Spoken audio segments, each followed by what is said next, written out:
Setidaknya, sudah 3 kali, yaitu pada 12 Januari 2023, 27 Maret 2023, dan 10 Februari 2024, dugaan sebagian tanah di satu lokasi yang sama, 2 kali dibebaskan oleh Pemkot, atau pemerintah kota Bengkulu, dilaporkan kepada Kejaksaan Tinggi, atau Kejati Bengkulu. Tetapi hingga saat ini, kami belum juga mendapat pemberitahuan, hasil perkembangan laporan tersebut, kata Direktur LPHB, atau Lembaga Peduli Hukum Bengkulu, Ahmad Tarmizi Gumai SHMH, yang juga seorang lawyer, kepada wartawan dan produser eksekutif Bintang TV, Khairuddin MDK, dalam wawancara eksklusif 2 pekan lalu di kantornya, kawasan Jalan Jati, Kelurahan Padang Jati, Kecamatan Ratu Samban, Bengkulu.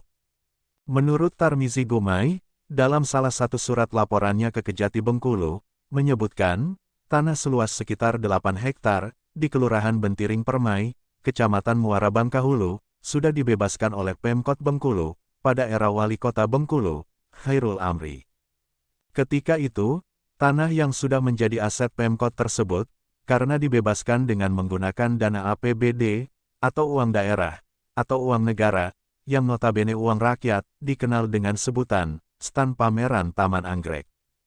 Tetapi pada sekitar 2017, 2018, pada era Wali Kota Bengkulu, Helmi Hasan, juga diduga dengan menggunakan dana APBD, sekitar 4 hektar, dari total luas tanah sekitar 8 hektar, kembali dibebaskan, dengan modus untuk lokasi pemakaman, dan diberi nama lokasi pemakaman Merah Putih, ujar Tarmizi Gumai. Berdasarkan Perwal, atau Peraturan Wali Kota Nomor 43, Tahun 2019, harga tanah di lokasi yang dijadikan makam Merah Putih, berkisar antara Rp500.000 hingga Rp600.000 per meter persegi. Jika mengacu ke Perwal, maka harga tanah makam Merah Putih, sekitar seluas 4 hektar, mencapai angka Rp20 miliar, tambahnya.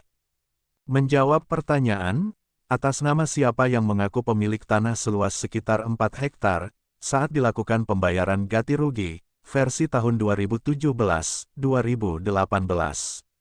Apakah atas nama satu orang, atau atas nama beberapa orang warga?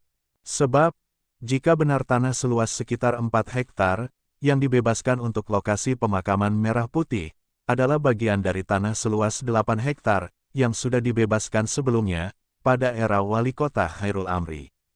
Itu maknanya, pada saat dilakukan pembayaran ganti rugi, ada orang yang nekat mengakui tanah aset milik Pemkot Bengkulu, sebagai miliknya, atau ada orang, yang dijadikan boneka, untuk mengakui tanah aset Pemkot Bengkulu, sebagai miliknya.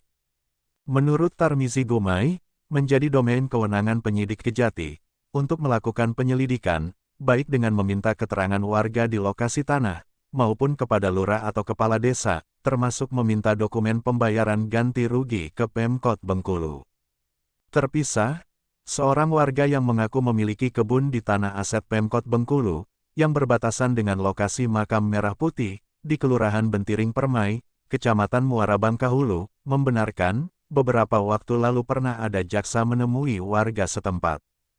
Hanya saja, saya tidak tahu, apakah jaksa yang datang dari Kejaksaan Tinggi, atau Kejaksaan Negeri, karena saya tidak tinggal di kebun. Di situ, saya cuma numpang berkebun buah-buahan, ujar si warga, yang meminta untuk tidak disebut namanya.